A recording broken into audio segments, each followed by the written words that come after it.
Well, hi, everyone. My name is Karen, and I am the customer growth team lead here at AppFollow.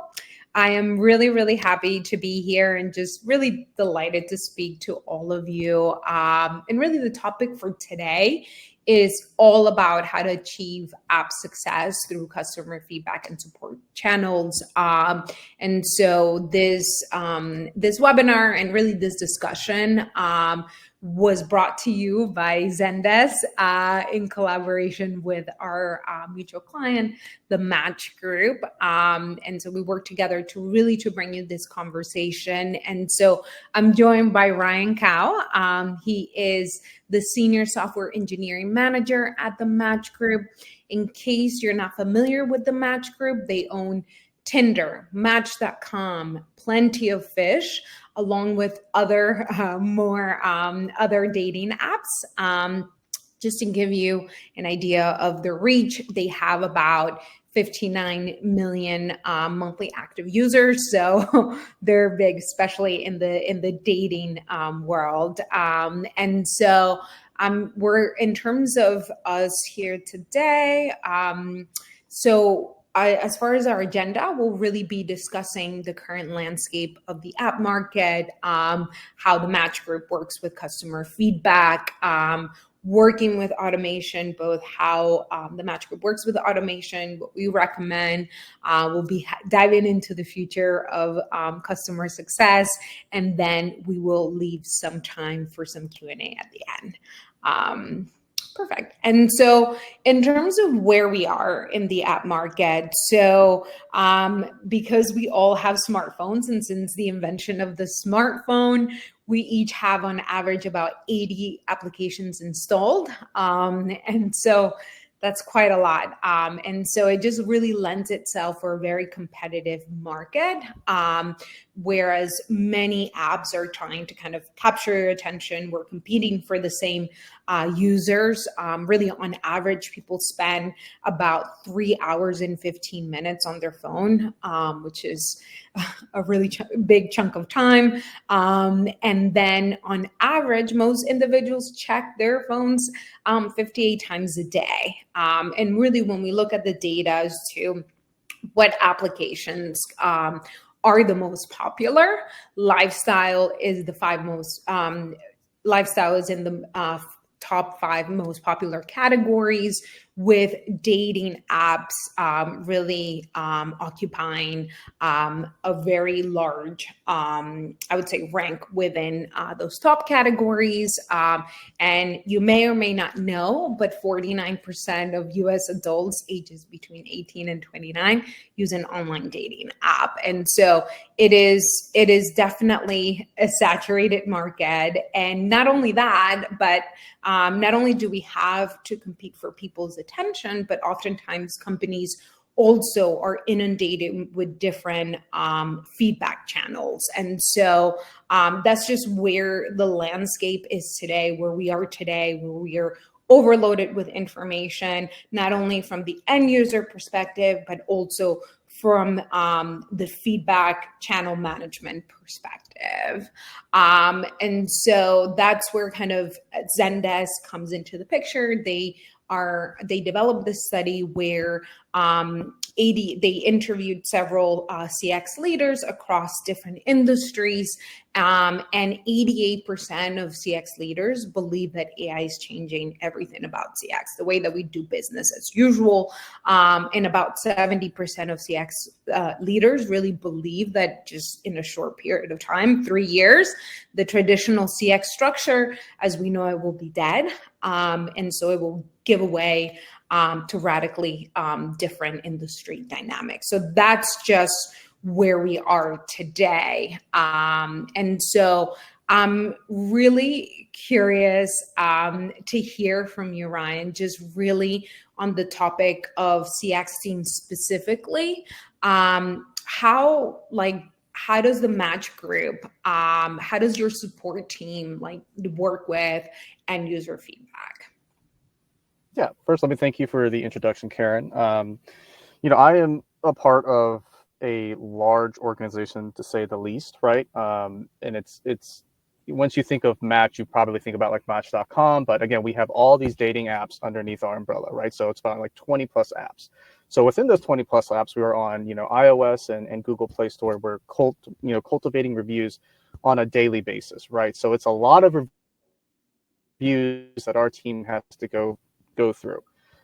Currently within our department, in our organization, we actually did like a restructure a little bit.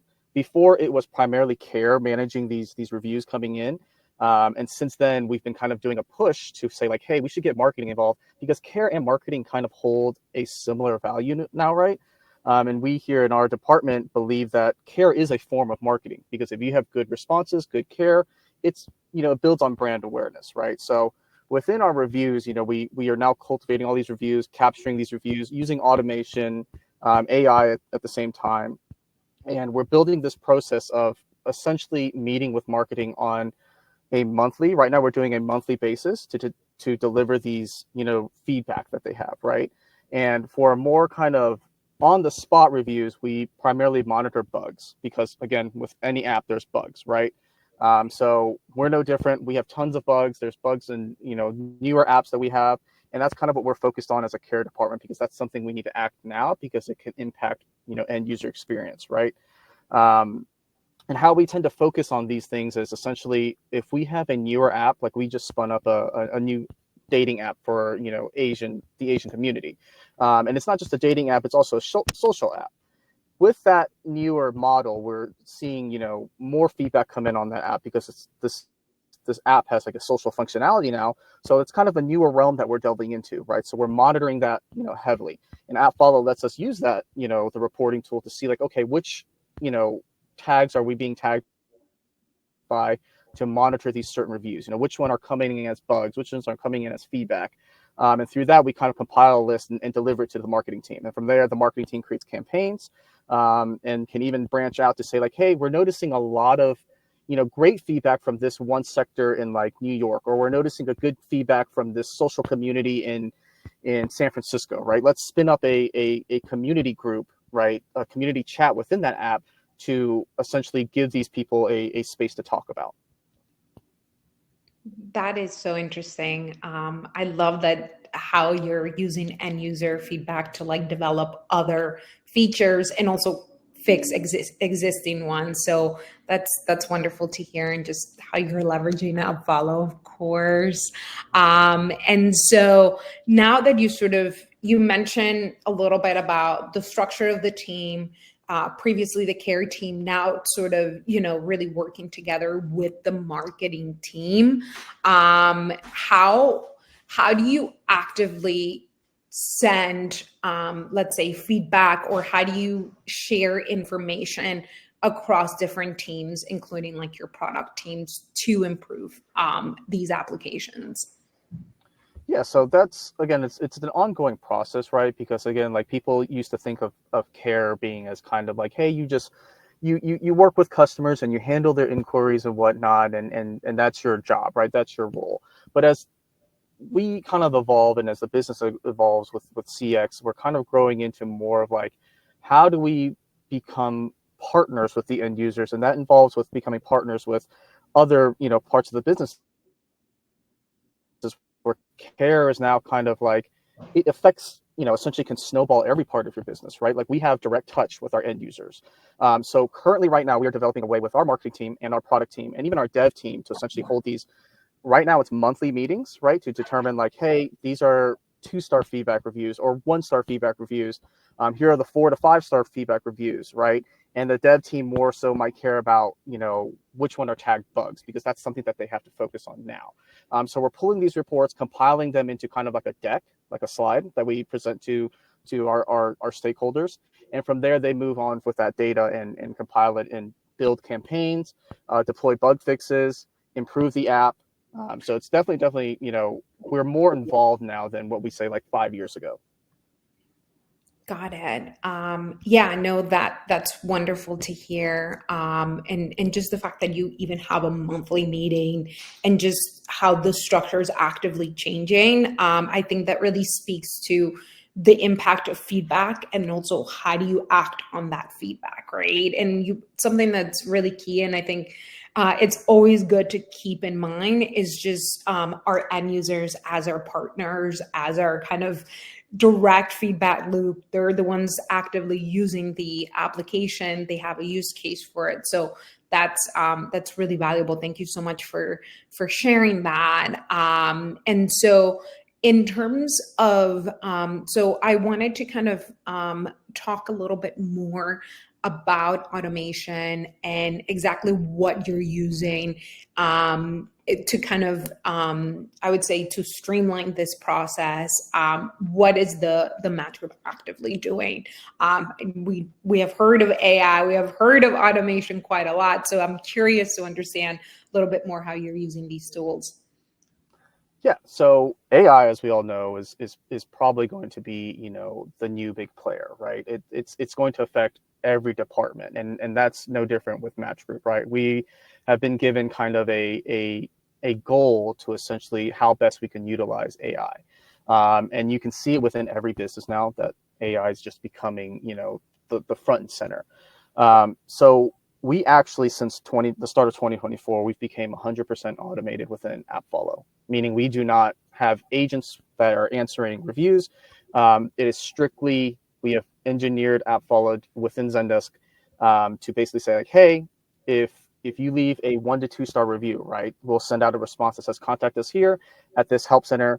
And again, that depends on what they're also contacting about, right? If it's a privacy concern, we'll definitely have a more tone specific response. If it's more of a bug, we'll definitely have a different tone specific response. But we run 100% on automation in these templates, right? Because again, we have 20 plus apps, and to have agents sitting there kind of answering reviews, that's thousands of reviews, right? There's no way that we can handle that from a business standpoint, and also from a cost perspective, right? So AI is helping us with this front of it because again, it streamlines it into a funnel that we can control, right? And that's directing it from the app reviews, if they have a 1 to 2 star, or however triggered based off of keywords, it'll send out a response, detecting on what you're contacting about. I thank you so much for providing those insights. I think just to recap a little bit, I mean, what you mentioned about scalability, obviously the match group with over 20 applications, with so many reviews, with so many monthly active users, like it would be impossible to actually reply to every single review manually. So I love the fact that you're implementing, that you're using both AI and automation to scale, and scale also just the feedback loop.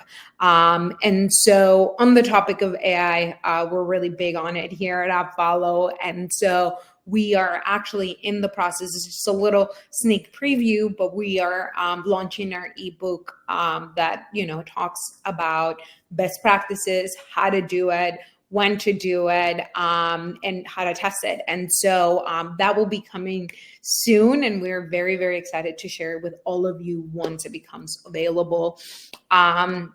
And then so in terms of kind of where we should go now, it's a pretty short discussion here. We really wanted to hear from our audience and hear some questions as to what you might be curious about, what might be interesting for you. And so here we are. I believe that we already have 3 questions in the audience here, and I'll actually this one's for you, Ryan, which is why did you choose Zendesk as your CX platform? Yeah, great question. So we at Match Group, and I joined Match Group actually after they chose Zendesk as their partner. I think they were up in the air with either Salesforce, Zendesk. I think there was one other player, Help Scout potentially, right? But I come from, I started off using Zendesk as an agent, right? I've used Zendesk with companies such as like Fossil, Peloton, and other big IT companies. And again, my role with Zendesk started off as an agent. And even then, as an agent, I could see the power of Zendesk, and that was what, 7 years ago maybe, that I started off as an agent. And since then, Zendesk has made, strides in regards to, keeping in mind the agent, efficiency, the agent, use cases. And that's primarily what Match saw, was how simple it was to use Zendesk for an agent perspective. And also from an admin perspective, they saw how easy it was to set up, because again, out of the box, you can get where you want from point A to point B, right? You can set up an email channel, you can set up a help center, you can set up, a chat, a voice channel. So all of these things are kind of built in out of the box, and then we're just easy for us to implement, right? I think it took Match, not too long to really switch from what they were using, which was, it's called R&T from Oracle, and they, migrated from that with fair ease. And I have the same, experience from when I was an agent and we migrated from the platform that we used, was just how well Zendesk works with so many.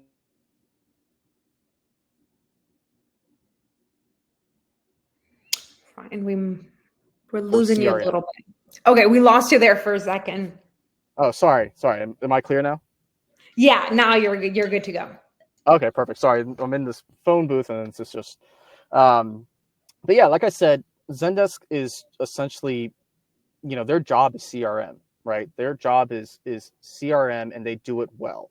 But what also Zendesk does well is they innovate.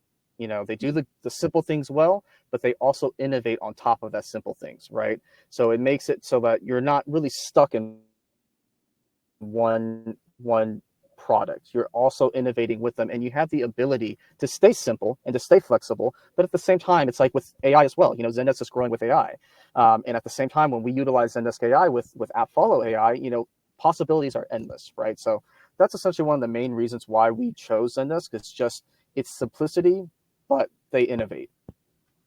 That's great. Great to hear. And so Emily is asking this question of how do you go about collecting and sharing actionable feedback, really finding the mix between quantitative and qualitative? Yeah, great question, Emily. So we use tags within AppFollow, and these tags allow us to categorize which of the feedback that we essentially want, that we can action, and also, what's more of like a quality of life, right? So if we have a feedback, like for example, I'll use our newest stand-up app, with the Asian community, we really focused in on these tags because we're like, okay, this 4-star review was about this specific feature because it was tagged. It was a feature tag. And then we had another, 2-star review about functionality, right? So we really were able to dissect and pull, whichever tags are feature tags and have this many stars, compile it into this category, and then pull these, tags based off how many stars, this review has, and are able to send it out to the feedback team within our product team. And they use that to be able to say, okay, this is something that we can build on, and this is something that needs to be fixed right away. So we heavily use tags because they allow us to categorize these specific types of reviews. Wonderful. And then this question's for me. How do you ensure that the feedback collected is actionable and leads to tangible improvement? So just want to kind of echo what you've been saying, Ryan, that being able to categorize feedback, being able to actually create some sort of scale of importance is really important. And you can do that with tags.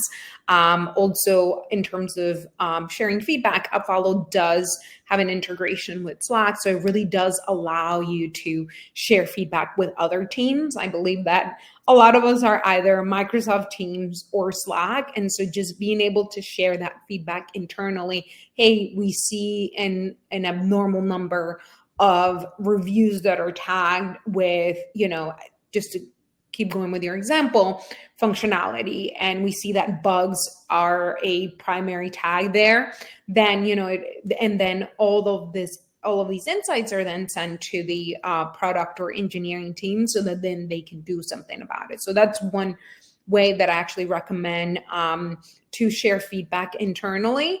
You can also create meetings, as you mentioned, Ryan. So there are various formats that can work for different organizations depending on the size. And so those are kind of just my insights there. And then we have this interesting question of like, as a global business, do you use automation and AI for dealing with reviews, etc., in all languages? It's sometimes hard to narrow down the data based on multiple locations when you have an app that is available in 40 plus countries. Do you have any advice for how to manage this well? Yeah, that's a great, and also, a question that, we also are asking as well, because we are present in, multiple different countries, right?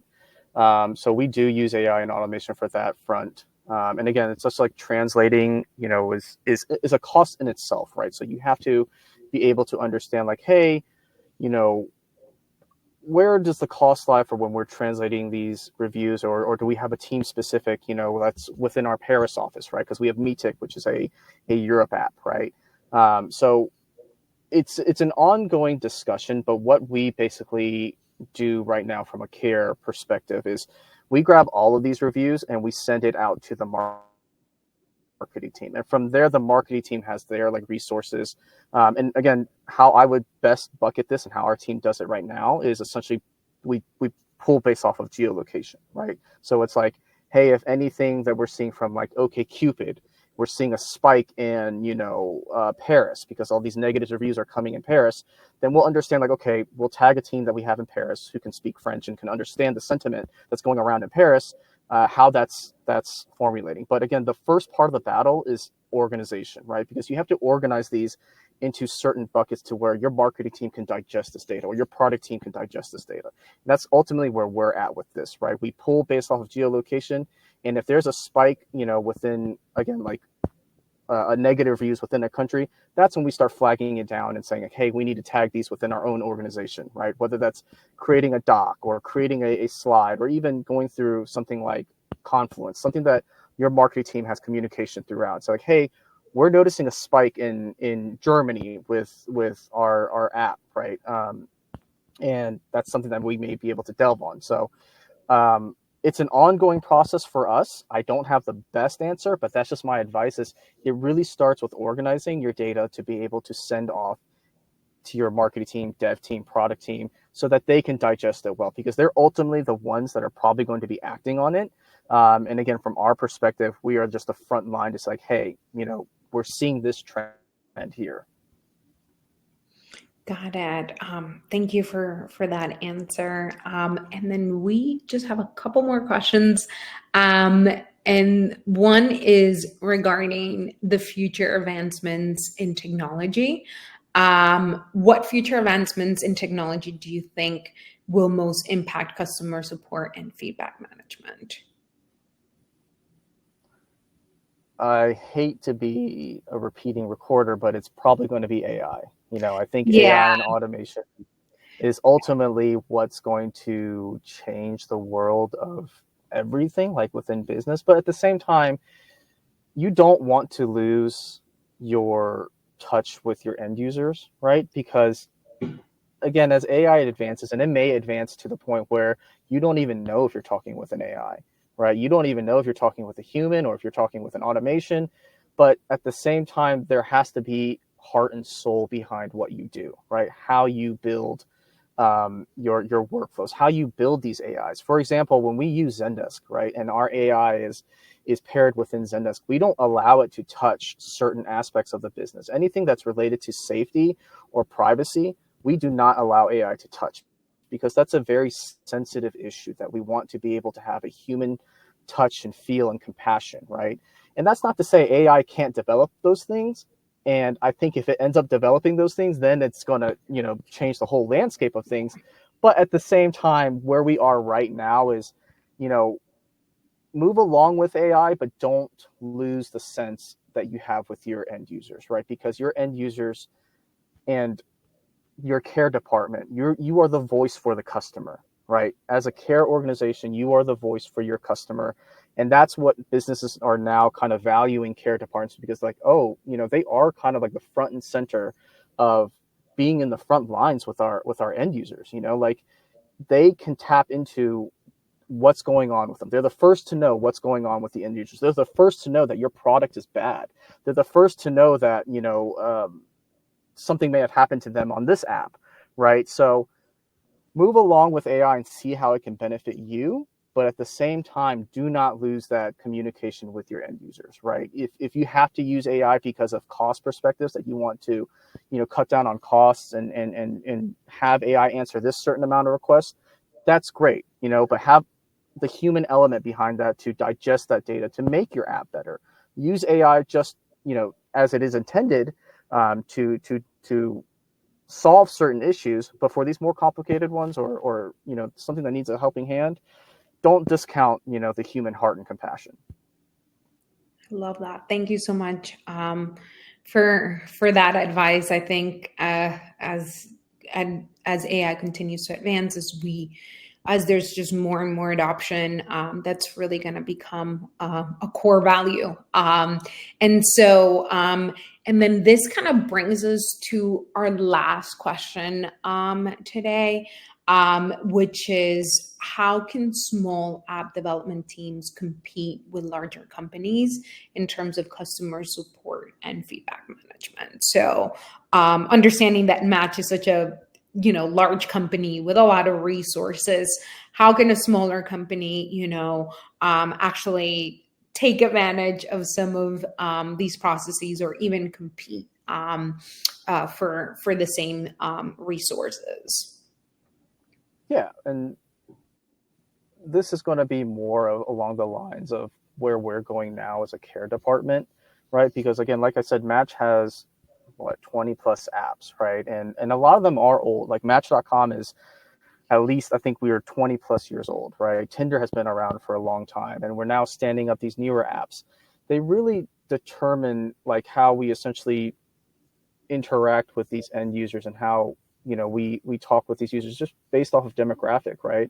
If you have an older app that's 20 plus years old, resources might not be generated for that as much as a newer app, say like our newer Asian community app, right? We may have more resources dedicated to this because it's a newer app and we want to be more engaged. Whereas people who have been on with Match, they've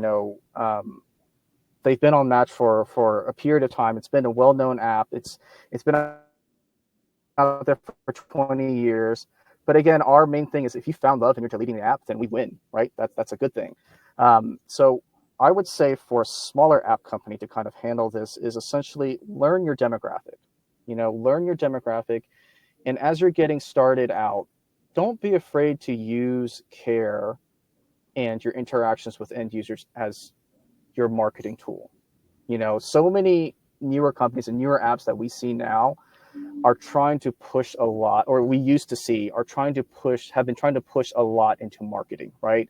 Billboards, ads, whatever. All that works great, but if you don't have the funds, if you're not, a giant corporation where you have an X amount of like budget for marketing and you can just pour all that into marketing, use care as your marketing tool.